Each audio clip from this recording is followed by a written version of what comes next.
Shabazz, Or Nattybaps. we We the the Baptiste Baptiste Bros. Bros. Last prediction video of the season. Super Bowl 58. Chiefs.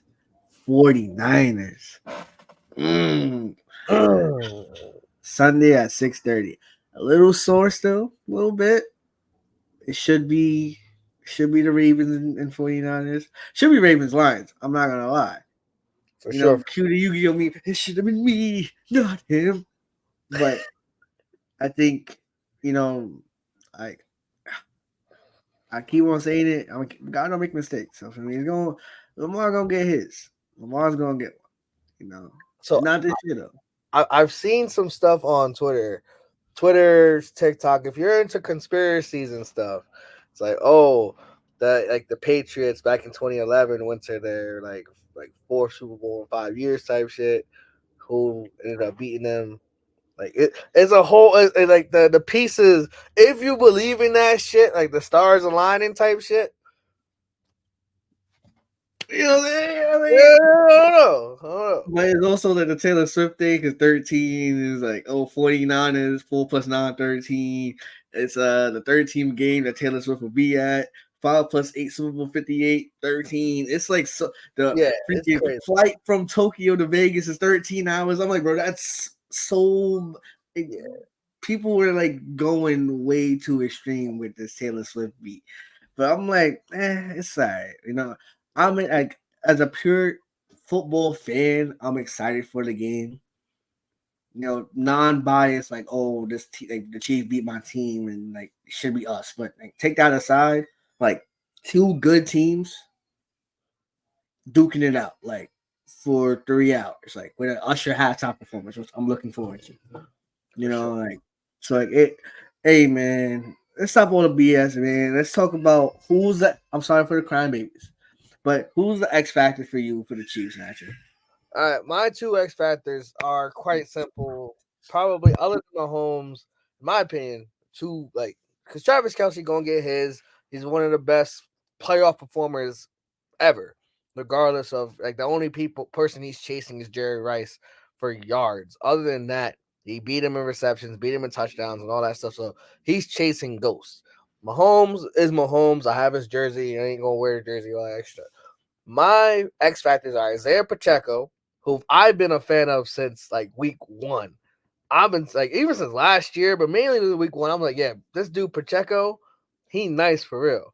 Also drafted him on fantasy team. Didn't get last place because of him. You feel me? And then on the defensive side, I got Chris Jones. So why I say those two guys is quite simple. The Niners, I said it 2 weeks ago. I said it 3 weeks ago. I said it weeks and weeks. They can't stop the run, especially when you run at them with the aggression. Detroit, for all intents and purposes, should have just kept running the fucking ball.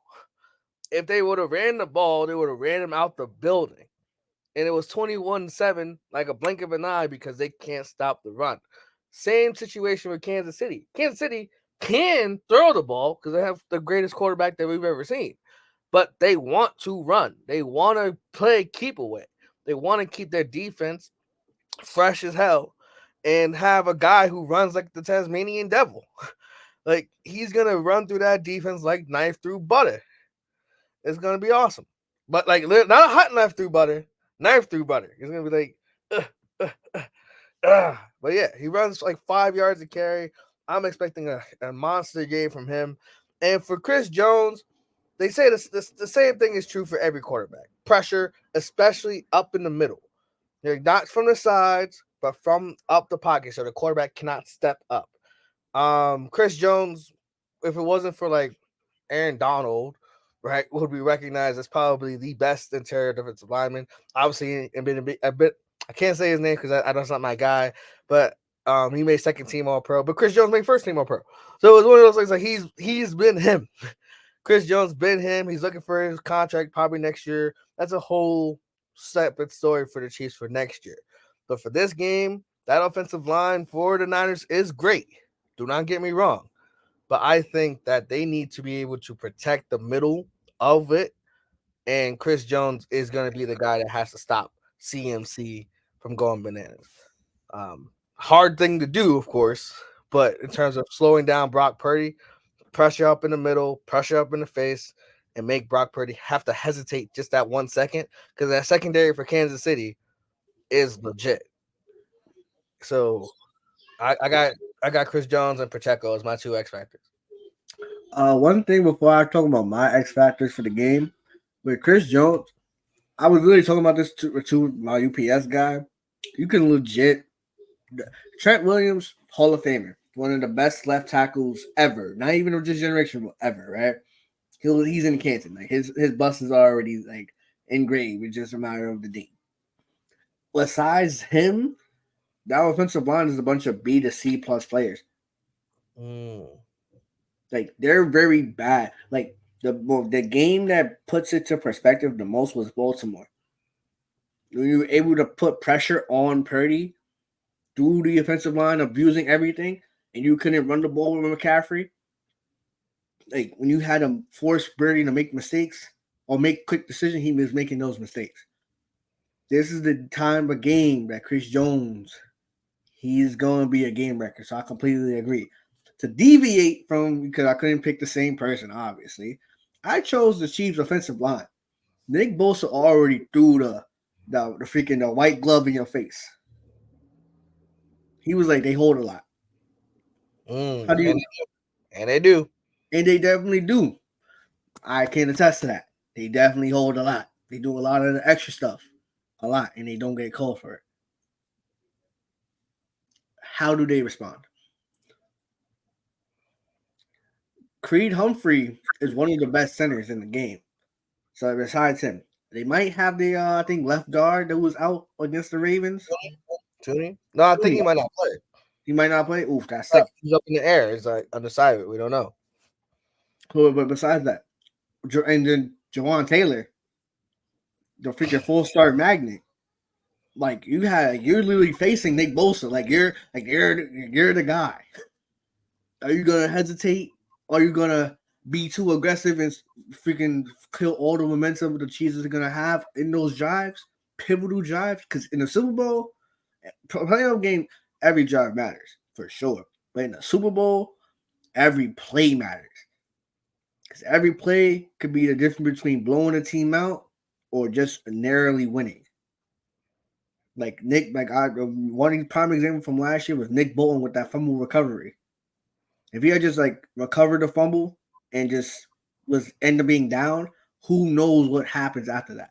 Momentum in the Super Bowl goes by like this. Cam Newton fumble. If he had went for the ball, it could be a totally different story. But then the Seahawks the Broncos just railroaded them because of that one mistake. So one play, if people say, "Oh, one play doesn't," bro, in the Super Bowl, you could point damn near every single Super Bowl. One play made a difference. Hey, 14 years ago, Saints won their Super Bowl. What the defining play? There's two that come to mind. The onside kick starts second half. If that doesn't go right, cool. Because it's 10-6 at halftime. They get the ball to start the second half. They can go down 7. It'll be 17-6. It's like, holy shit, yep. And the Saints have to come back and win. But then they get the ball, onside kick, and the rest is history. Then Tracy Porter pick 6, right? So they Colts are driving. Tracy Porter doesn't pick that off. Who knows what happens? So again, you're absolutely right. One play, two plays. If things bounce a different way, who knows? History is rewritten. So the offensive line has a tall task. Even with Chase Young, who he's good, but the main guy is Nick Bosa. If you going to have to double that man and if he starts doing this, his little shoulder shrug like he's MJ and he get hot and get fired, bro, it's a different ball game. It is a different ball game. Trust. So, hey, it was a valid picks, man. So we got the Chiefs. We talked about the Chiefs. Obviously, Mahomes going for 3, trying to catch Brady 7, right? I didn't make a banner for this, but I'm making one real quick. Before we talk about the Niners, do you think that Mahomes can become the GOAT?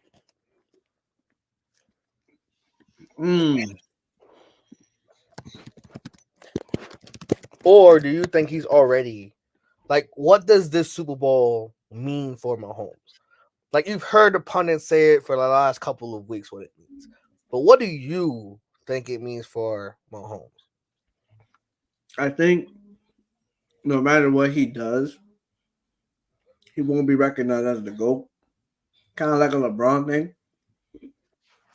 But a lot of people like they think Jordan's the GOAT because he went 6 for 6. Brady went, I think, 7 for 9, 7 for 10. 7 for 10. He lost to Eli twice and then Philly.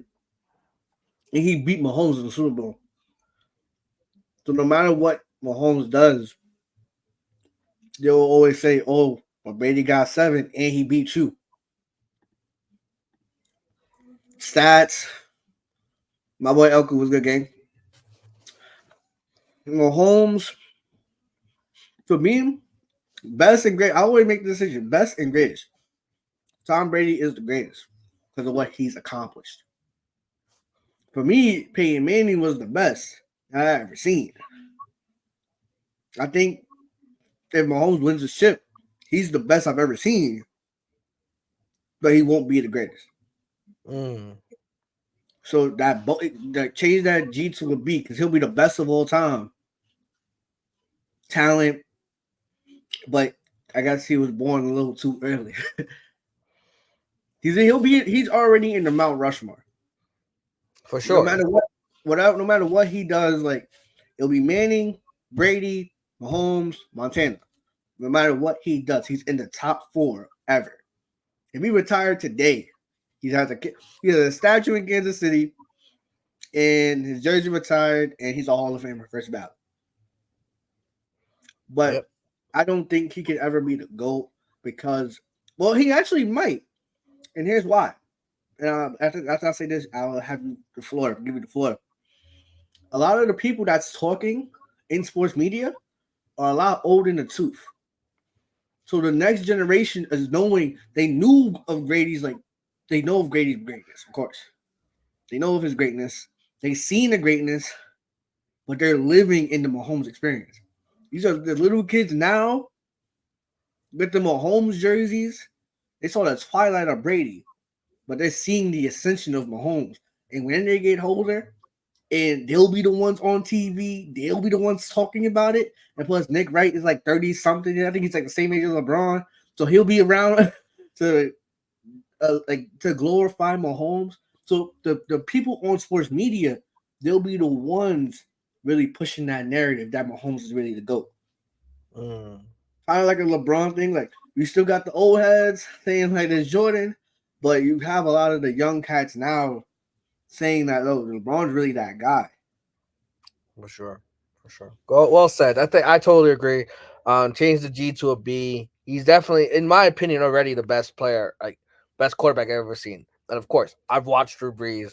Like that was my guy. I've always thought Brees was strictly better than Brady. But of course, more accomplished, the greatness, all that stuff becomes attached when the team sports comes in, right? So that's when, like, I always say Drew Brees is my GOAT, right? My personal GOAT.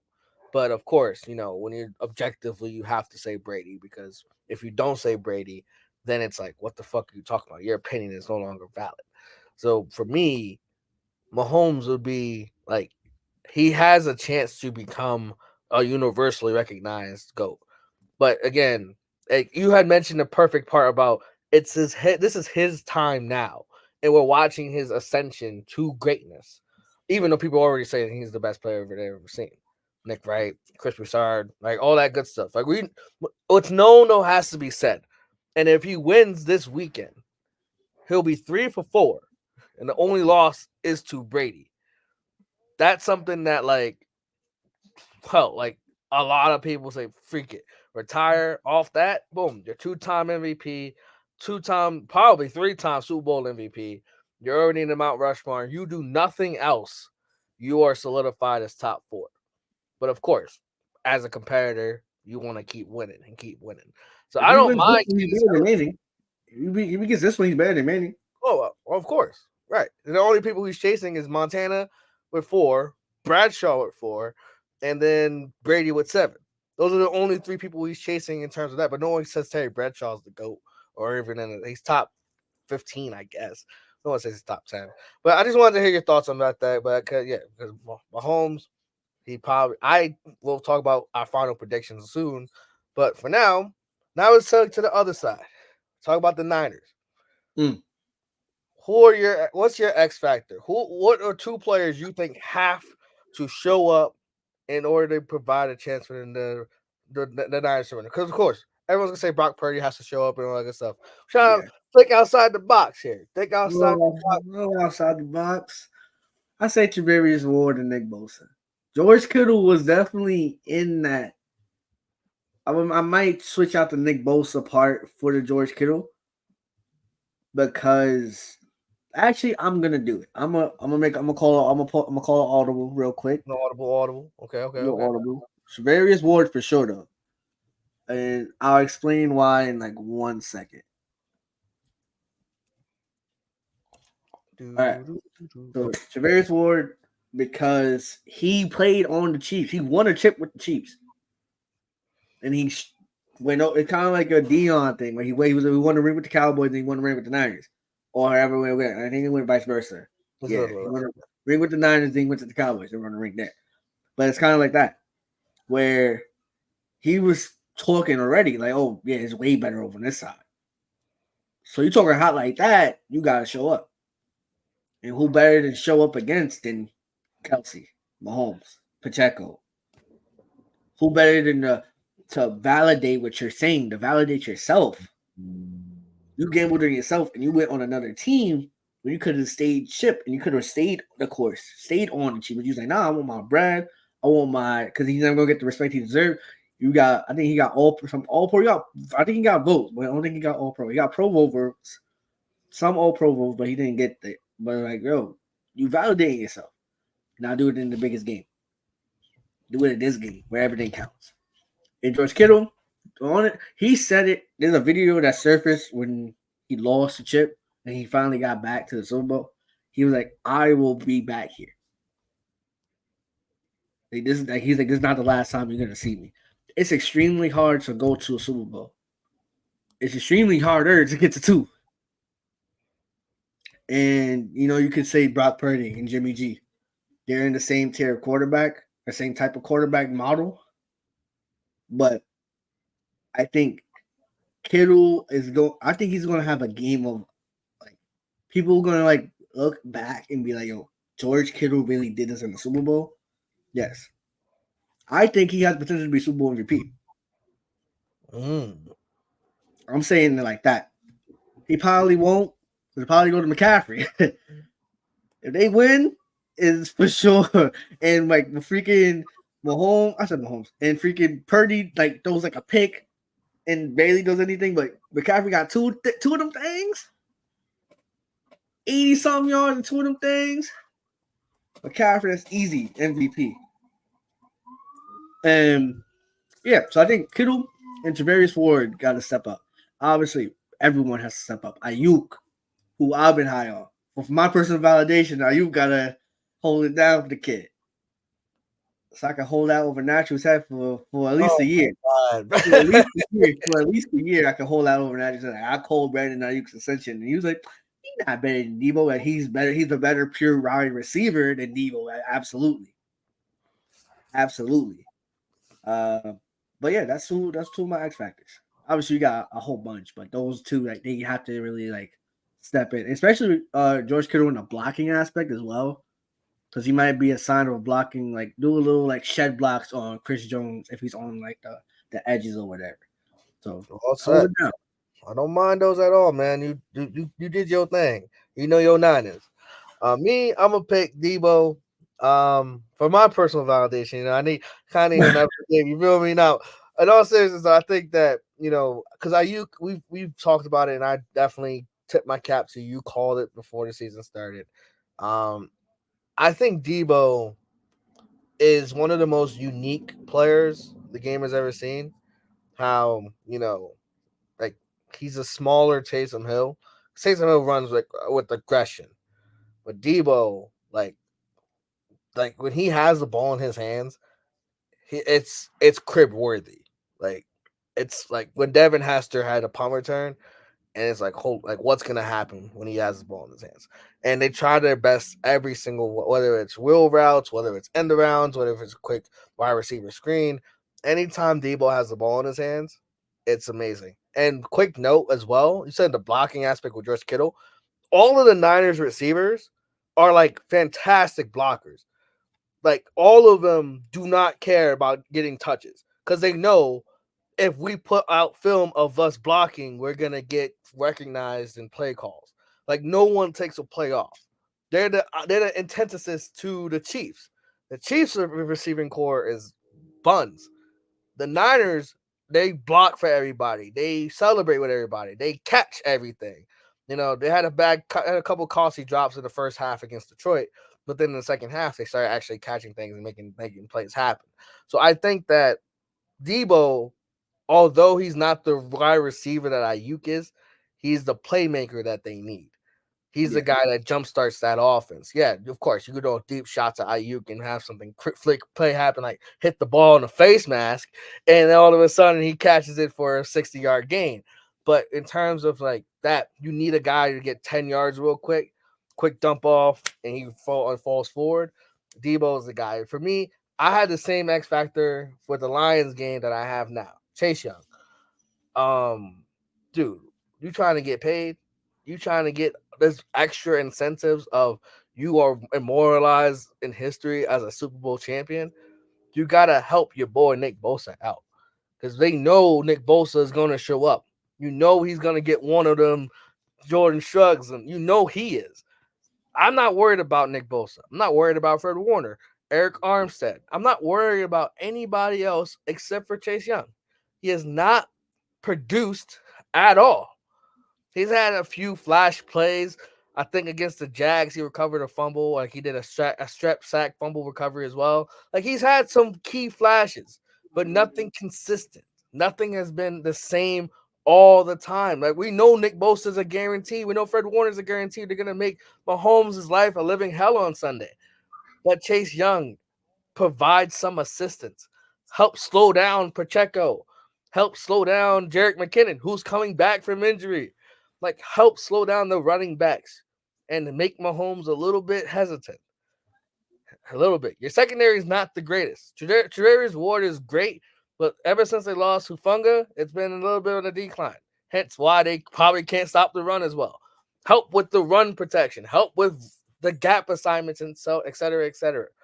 Man, so I'm excited for the Super Bowl, of course. And I have, again, we don't have to talk about every aspect of, oh, what about this player versus this player? That's not what we do. We try to keep it short in terms, especially for Super Bowl. Who wins Sunday? Who wins the big shebang? Shabazz. I I think the know. Niners. Man. Word? Yeah, man. I think the Niners win. I think the Niners, not obviously they're flawed. Everyone is flawed. Both teams are extremely flawed. But not even the biased part of me, but it's like I like people getting there first. I think this win for the Niners, if it comes to pass, would mean a lot of things to a lot of people. Versus just the third ring sounds insane. Like, yo, getting 3 rings, like you are like elite. But the only surefire Hall of Famers that's just already there is Mahomes and Kelsey. It's hard for a running back to make the Hall of Fame. Mm. It's hard. So Pacheco getting 2 rings, okay, cool. Being key callers in that machine, great. But like we live in a day where like Fred Taylor is not in the Hall of Fame. We live in those kinds of days, and it's hard. You have to be all pros and recognized as one of the best of your era. Right? So that's not Pacheco, unfortunately. Fan of his, but it's not. Chris Jones with 2 rings, he enters a different conversation. Depending on how the rest of his career goes, because he's still young. So depending on the rest of his career goes, he can be looking at a gold jacket. No one else on the Chiefs really can say gold jacket guys. Because they're either too young or whatever. haven't really proved like gotten like the recognition from the media or whatever. Mm. 49ers though, Brock Purdy gets paid handsomely. If not by San Fran, by somebody. Nick Bosa, he becomes he got a defensive player of the year, multiple All Pros, a Super Bowl ring. That's Von Miller territory. If Von Miller's a Hall of Famer, we're gonna have that conversation. Like, hey, if he's a Hall of Famer, then Nick Bosa should be a Hall of Famer. Fred Warner, Hall of Famer. Patrick Willis is and Luke Kuechly are Hall of Famers level with a ring with multiple first team All Pros. Fred Warner gets in that conversation. McCaffrey gets into the Hall of Fame with a ring. And that's the one. Kittle as well. But my main thing is for McCaffrey. Mm. Because if he's proving to be the best back of this era. When he got drafted, I think in 2017, because it was like a bunch of them. It was him, Kamara, mad people, mad heads, Leonard Fournette, like, but the one's constant. A couple offensive players. He already got, I think, offensive player of the year. No, we didn't. He got robbed. I think that was the year Michael Thomas had like 100-something catches. He broke the reception record. What do you mean? Yeah, of course he's gonna win. You know what I'm saying? Whatever. I give him, but he has 4-team All Pros with a ring, and more than likely the Super Bowl MVP. If Terrell Davis is in the hall, he got 2 of them nugs. So. He got 2 of them things, but not the longevity part, not the All Pro part. But he got 2 of them things, and was like, I think he has an MVP, Super Bowl MVP. Yeah, 2 of them things.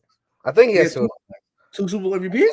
I think John Elway got 1. No, I'm pretty sure TD has 2. I know he got 1. I know he got 2 rings, but I know he got 1 of the MVPs though. I think John got 1 and then he got the other. Look it up, naturally. Thank you. Looking it up now. But regardless, I think McCaffrey, if he gets this ring, he's epitomized as the best back of this era. He's got 1. When they beat the Packers, he had 150 yards rushing that game. Yeah, he was wilding. He was wilding. This was before our time. We was born, but we wasn't really like he was out the womb. Yeah, she also rushed for 2,000 yards that year too. So he won league MVP and Super Bowl MVP. It's crazy. Oh, never mind. McCaffrey, he ain't winning no MVP. He might actually. The honors is tomorrow, right? Think so. Yeah. What's either Saturday? One of those. But regardless, I think McCaffrey, Kittle, Warner, Bosa, those 4 get in that conversation of gold jacket guys. And then you got a guy like Purdy. Debo, I don't think he'll make it to the Hall of Fame. But he'll be Hall of Very Good. There'll be stories about him like, oh, this man was really like Debo from Friday. And then Purdy would get paid handsomely. If not by San Fran, by somebody else. Because they'll be trapped in the mirage of like, oh, we could take this guy and he'll elevate us. But reality, my manager asked me today, am I pro Purdy? I was like, it's not being pro or against Purdy. It's the media. The media is split on them. So that's the discourse. You either are a quarterback apologist like Dan Orlovsky because he played quarterback and he's on every quarterback side and you're discrediting Purdy, or you're I guess a hater on him like Shannon Sharp or Ryan Clark because you're getting carried by a great team. But I'm not faulting him for that. He was the last pick of the draft. He got unfortunately injuries are a part of the game, so he climbed the depth chart because of injuries. He was the last guy, but he climbed it up because freaking Jimmy went out, Trey went out, and then he's like, I bet I'm here. He making the best of the situation. For sure. So I'm not faulting him for it. Like it's not his fault. He's not messing it up. He's not crumbling under the pressure. He's not making a lot of mistakes. He's made some mistakes, sure. Against the Vikings, against the Bengals, against Baltimore, against the Browns. But like, hey, he it happens. But hey man, last pick of the draft, starting in the Super Bowl. Hey man, like what? Kurt Warner won a Super Bowl ring, undrafted.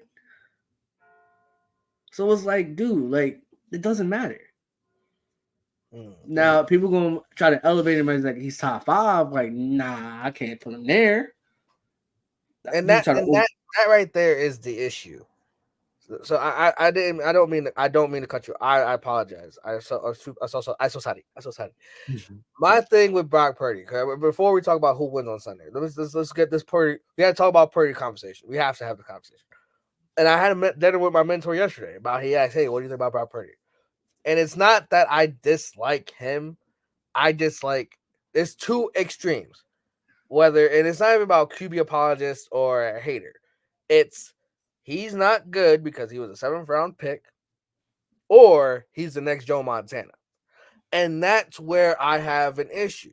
Because yes, he's not he is in between that. He was a 7th round pick, that is true, but he's shown way more than that.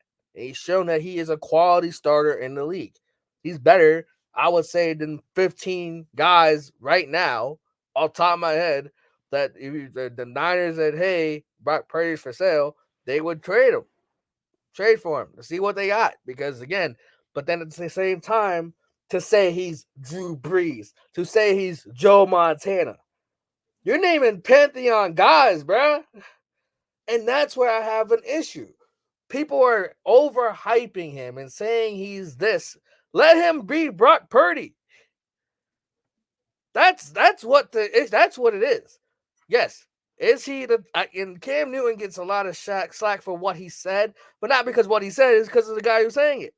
I haven't played. I can say the same thing. He is the 10th best player on the Niners. Two things can be true.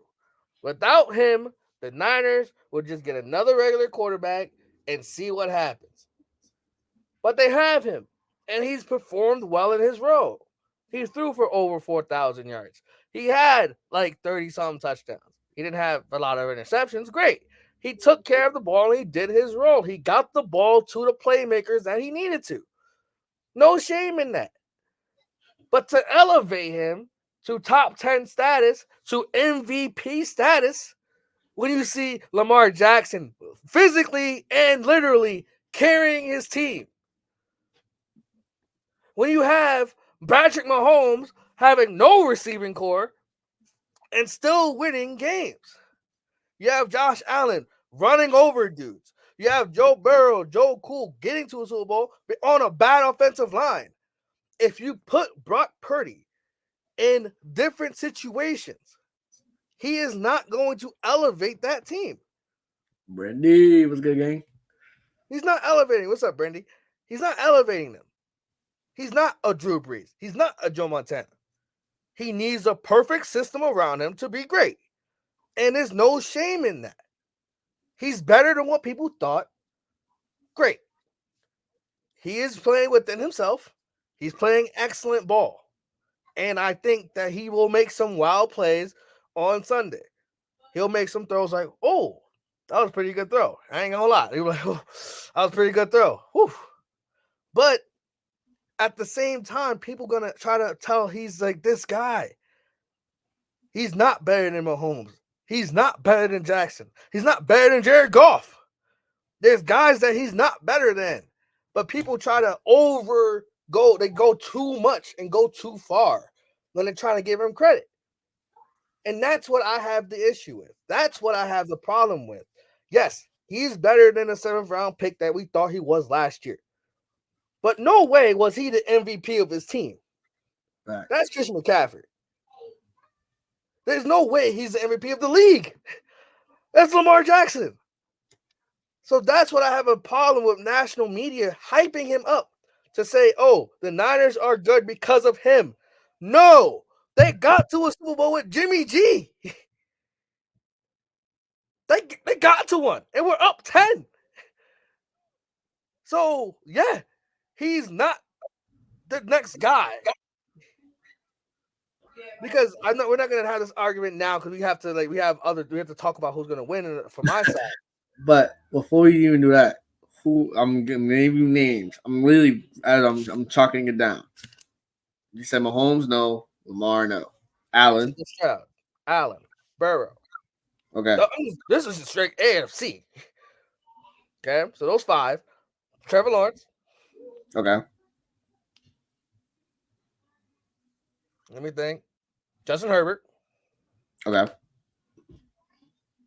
Tua. Debatable. That's debatable. I'll put him down. So that's 7 right there. Yeah. Okay. Then on the NFC, Dak. Yep. Jalen Hurts. Yep. Jared Goff. Debatable, but I give it to you. What's debatable about it? I think. Oh yeah, for sure. That's 11. It's 11. So bottom half. You can say 10. You can say 10, 11. 11. And then, that's cool. People talk about these like 5, and that's where we probably agree. Like, relax. Like, let the boy finish his second year, first full year starting. Let him finish it. Right. Let him finish his story. Let him finish his story. Can he be the next Drew Brees or the next? Maybe. Let him focus on being the perfect Brock Purdy. Yeah. So who wins? Huh? So who wins? Who wins, man? I got Kansas City, man. Oh. I got Kansas City. And I remember when we watched our thing last year. We watched a recap show of who in the AFC West, and we was like, maybe the Chargers get them. And he's like, we gotta see it to believe it. We are reaching a time where it's like, bro, we gotta see Mahomes lose, because the only person that's beat him, is either Joe Burrow in the playoffs. Only people that's beat him, Joe Burrow or Tom Brady. That's it. Nobody else. And even when this Niners team that they have now had guys on the 2019 team as well. So, hey, the Niners are a fantastic story. They're a great team. Shabazz mentioned all the guys that we would love to see get rings. And I would hate for most of them to not get a ring. I'm a fan of Christian McCaffrey. I love George Kittle. Debo, I love those guys. I love the Niners and what they got going on. And I love Brock Purdy's story. As much crap as I just said about his, he's not this guy. I love his story. I love everything about the Niners. They built it the right way. They built through the draft, and they made it happen. So did Kansas City. And as much as people say, I hate Taylor Swift and all that stuff, no, I don't hate Taylor Swift at all. I would save the very end of the show to talk about the Taylor Swift stuff again, because I have more thoughts about it. My overall concern is in the fourth quarter, if they're down 10, who do you trust? Mahomes or Purdy? Down 10. He just got, what's his name? Kyle Shanahan just got his second win ever, trailing in the second half. First win against the Packers, trailing by more than 10 points in the fourth quarter. He just got his first win ever. He was like 0-30. So I think it's going to come down to Mahomes, Kelsey, Rashee Rice, and Pacheco. Those 4 are going to go up and down this Niners defense. Now, of course, is it disrespectful and sacrilegious to say that, the Niners don't have a good defense? Because they do have a good defense. But an underrated story that people haven't mentioned, and Jules mentioned last week, 2 weeks ago, the Chiefs' defense is legit. Like, even after the Ravens lost, he was like, damn, there's something I did not expect. And you said the Chiefs' defense held it down. There's going to be moments where Mahomes and that offense go stagnant in the second half. It's gonna be moments because that's been their MO all year, looking broken or whatever. But they're gonna come to play. They have to get a first down. They have to get a big play.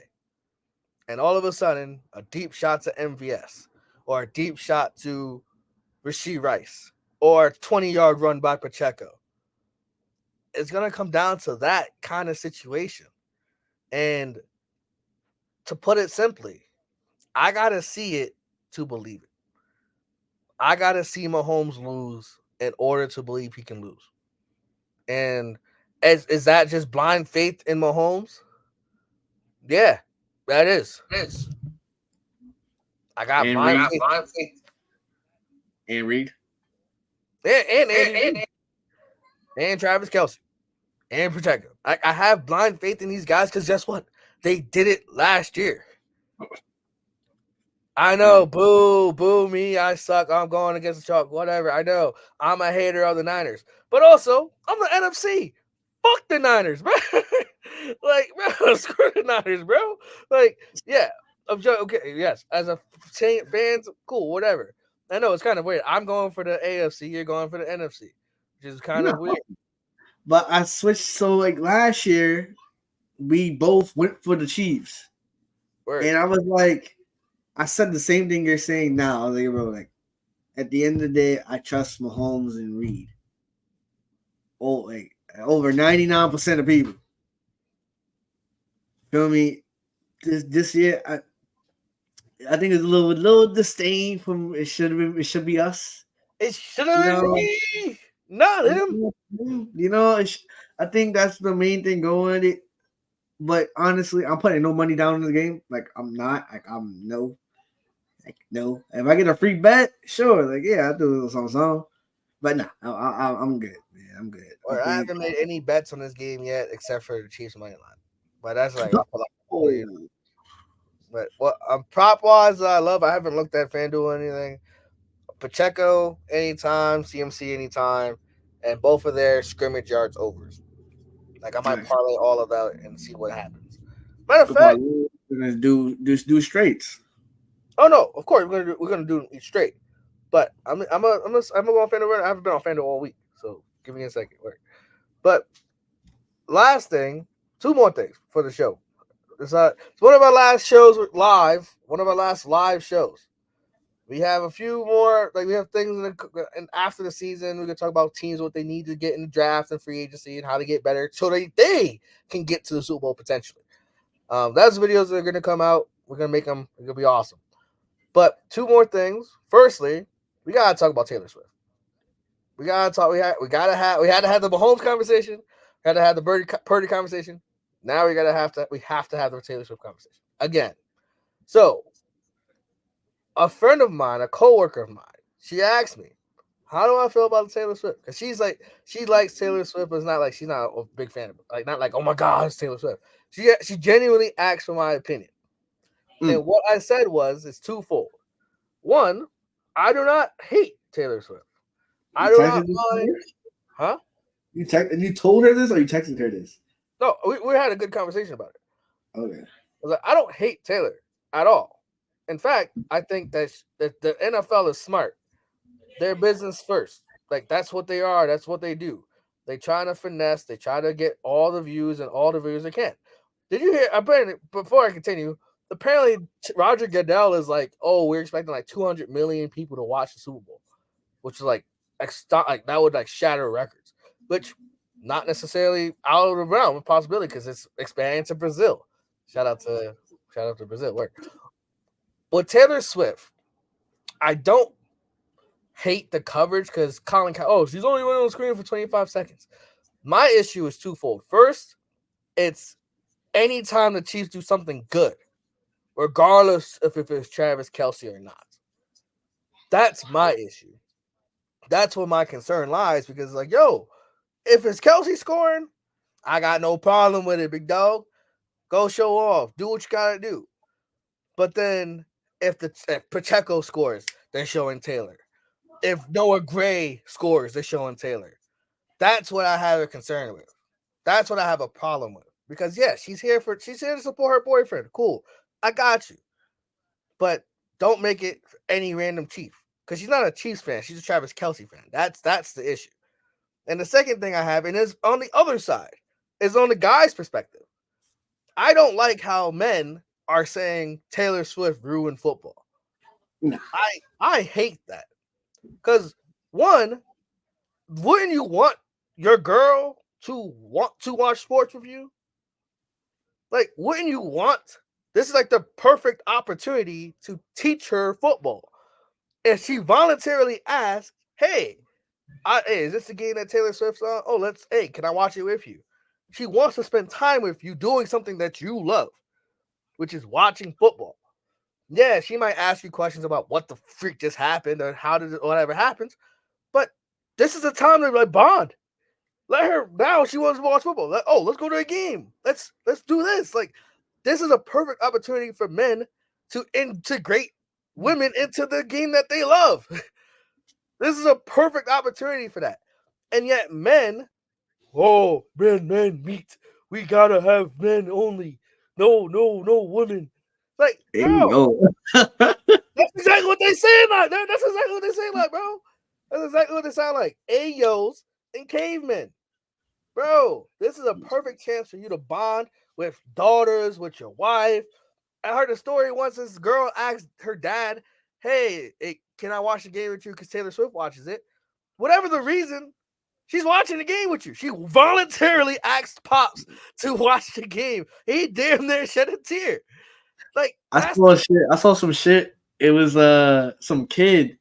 She like ever since Taylor was like she like looked like was researching all about football and like she's like watching the games and like, oh, you gotta do this here, like whatever, like formations and all that. I was just like, bro, that's amazing. So that's what I was like, bro, like, you gotta like give it, let her cook. Let Taylor cook. So that's why I hate the discourse on both sides. Oh, I hate Taylor Swift getting so much coverage. I don't like that she's getting so much. But NFL is a business, like any businesses. If you have a market that you're trying to get into, use the market, use the press. And last thing, Taylor Swift can't control that she's gonna be on TV. Yes, she knows that she's probably one of the most famous people ever, but she doesn't say, "Hey, put me on camera now." That's what I used to work in media. I used to do that. I used to be a camera guy in the stands for Notre Dame football. If anytime a famous person was there, we were alerted, yo, Bon Jovi's in the crowd. Oh, like we would put them on the Jumbotron. Because that's what generates happiness for fans. Like, duh. So that's my 2 cents. I don't hate the Taylor Swift thing. I think it's a little bit blown out of proportion. I just wish that they cut it back to only when Travis Kelce does something good and not just the Chiefs. That's my issue. Just make it Travis Kelce, not the whole Chiefs. Then it's perfect for me. How do I feel about Taylor? I'm trying to watch what I say just in case this happens to get clipped somewhere and we get canceled. So much dislikes on it. Awesome WWE like Roman Reigns and Rock shit. But I don't mind it. You know, my girl said you were spitting, by the way. Like you feel about their like the relationships and stuff like that, like how like women are like getting into football, like men want them to, you know. But my girl watch it, not really. That's not really her vibe. She likes like the Gordon Ramsay cooking shows and stuff. Like that's her vibe. Like I love that. I can watch that with her. Like it's lit. She's definitely watching the Super Bowl. We're going to her grandparents' house to watch it, so like it's lit. But how I feel about Taylor though, I think you're absolutely right. I think the business is kind of superseding like everything. Which, and there's a theory. There is a theory out there though that it was supposed to be like Ravens Niners, but Taylor Swift was so like overwhelmingly popular that we got to have her in the Super Bowl. So that sacrificial lamb had to be Baltimore. Which, if that's actually true, you know, that sucks for my team. But I think if they're actually together, like for the long haul, like we're talking about marriage and stuff like that, then we only got this for a couple more years because Kelsey's eventually going to retire. Right? Like, you feel me? Like, but my biggest gripe with it, the whole Taylor Swift thing, is the hypothetical of if the Chiefs win, right? And Kelsey and Swift have like a big kiss thing, and fucking Travis Kelsey pops a ring on it and proposes to Taylor Swift after winning the Super Bowl. That would just be like insane. That would just be the most insane thing ever. That would be on clips for the rest of life, bro. And I saw a little bit of the Grammys. It's not her fault, but like it also is very annoying. So I do see where the cavemen like get at, where it's like, damn, you showing this girl again, yo? Because at the Grammys, freaking, I remember Miley Cyrus was singing her song that she won her first Grammy on, and they kept panning to Taylor every time they could. I'm just like, damn, girl, like she's singing and she's having a vibe, and yet we're only worried about her and not Miley Cyrus. So like, she has conquerors hockey. I'm gonna put it in one piece terms.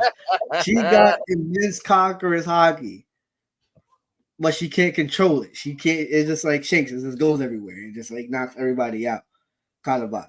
And it's just like, it's like freaking Lily, not Lily. Not Lily. Boa Hancock. You look at her, you get entranced. It's over. It's GG's. It's not her fault. She's so beautiful. She's so stunning. She's so amazing. You look at her and just like, boom. So I don't mind Taylor in the game. I don't mind it at all. She's a fan. She's a fan. She's bringing massive $300 million ever since she started watching Travis Kelsey at the stadium. That's a lot of money. So I don't fault the NFL for doing it. I don't fault her for just showing up for her man. But then it comes a time where it's like, all right, it's a little stale. Because Ciara is Russell Wilson's wife, not even girlfriend, whole wife, kids and all. They'll show her. They do like a. I feel like we had this conversation before. They do celebrity role. They do celebrity role at the games. They had like Eminem there for the Lions. Like that's the ambassador. He's Detroit. He's literally the embodiment of Detroit. You got Ciara when he was in Seattle, and now when he's in Denver, and whatever team he might go to next. They'll show her with the babies. Cool, awesome, power couple vibe. The only I'm not saying Jay-Z and Beyonce should get divorced. I'm just saying, but if Beyonce, I'm pretty sure if Beyonce was dating an NFL player, they would do the same thing to Beyonce that they're doing to Taylor Swift. Absolutely. Because they low-key, they started to do it. The discourse was with Simone Biles, with her husband, on the Packers, the safety for the Packers, Jonathan Owens. That was more like a social media thing, though. But like, it's nuts. It's really nuts. But I don't mind it at all. But I'm done talking about Taylor Swift. I'm done. All right. So you said one more thing? Yeah, one more thing. So first things first does like every year they do who has the most to gain, who has the least to gain for winning the Super Bowl, or most to lose rather. So most to gain, they pick 8 guys, they talk about it, and then they also do who has the most to lose. Shabazz has not seen this at all. So I kind of want to get his reaction to it. I want to see what he thinks, and then at the same time have our own little conversation, and then it'll be done. Are you ready? Let's do it. All right. Yeah, this is 8 most people, Niners, whatever, have the most to gain by winning the Super Bowl. Can I play, my man? Other than Gatorade High School Player of the Year 2 times. He didn't win any state titles in football or track, even though he's playing in Colorado. Learned that on the Ringer, thanks to them. He got snubbed in the Heisman, in my opinion, for Derrick Henry. They never made the college football playoff, national championship, won a Rose Bowl. This could be his moment. Brew and I both think he's the most likely non-quarterback and maybe the most likely Niner to win Super Bowl MVP. So Christian McCaffrey. Number 7, the GMs, Brett Veach and John Lynch. Veach, post-Tyreek trade, trying to paint a masterpiece, going 2 for 2 in Super Bowls. Lynch surviving the Trey Lance debacle and still having not only viable quarterback play, but good quarterback play and maybe the most well-rounded 2 through 53 roster in the league, is the best GM in the world title belt. Amy, go ahead. You can't have GMs over players. No, I don't. Coaches, yes. Players, like, bro, if you should. Christian McCaffrey is way up there. I don't know who was up in the 1 through 6, whatever, but you can say the GMs are 8th because of what he said.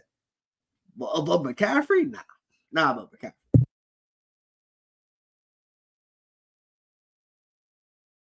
Atop Allegiant Stadium, maybe. Number 6, Travis Kelce. He would supersede the best tight end discussion and start to enter who are the best weapons in NFL history? Who are the best non-quarterback offensive players? You look at Travis Kelce's career compared to a Emmitt Smith, those types of things. And so that's what he does with this, and he's already on the very short list of all-time playoff performers. Number 5, Brock Purdy. It guarantees that he is the long-term starter. It vindicates his biggest supporters, and it might shut up his loudest critics. Number 4, Andy Reid joins Gibbs and Walsh as the only coaches with 3 Super Bowl rings. Belichick, of course, sitting atop with 6. Chuck Noll with 4. He also, catching Bill Belichick becomes possible. He's 44 regular season wins away. Right now, 6 playoff wins and would be just 3, I understand, Super Bowl wins away. And he would be only behind Bill Belichick already he is in Super Bowl appearances. No other coach has more than 5. Number 3, Kyle Shanahan. It vindicates everything about him, his approach, his entire tenure in San Francisco. It gets him, in my opinion, even with McVay, in the young coach power rankings, if you will, of Andy Reid and Belichick. Belichick now obviously out of the league. And to me, it erases a lot of the kind of scar tissue from 2019. Number 2, me. This one's obvious. Sure. We started the year with never a doubt. We never had a doubt, and I get to be the rightest man in sports media once again after a down 2023. Remember, Reuters called me the most accurate sports pundit 2022. Yeah. And number 1, of course, Patrick Mahomes. He ascends like Tiger in 2001 or Gretzky in 1984, where he is now only chasing ghosts and the record books, where he has also entered the discussion. He will clearly have had. Marcus is a connoisseur. You're muted. But thoughts? I read lips. It was valid. I think McCaffrey should be higher, but I understand the logic of, Purdy gets long-term starter, is what I said. He gets a bag. Kyle Shanahan definitely gets vindicated for sure because he did a lot. It was a lot. The Trey Lance debacle was nuts, and but you gotta give him credit. He got a Super Bowl with Jimmy G, and almost won it. But again, 28. 3-2 also, 28-3. Like gets that. Like it'll only be Dan Quinn and Matt Ryan having a downfall of 28-3.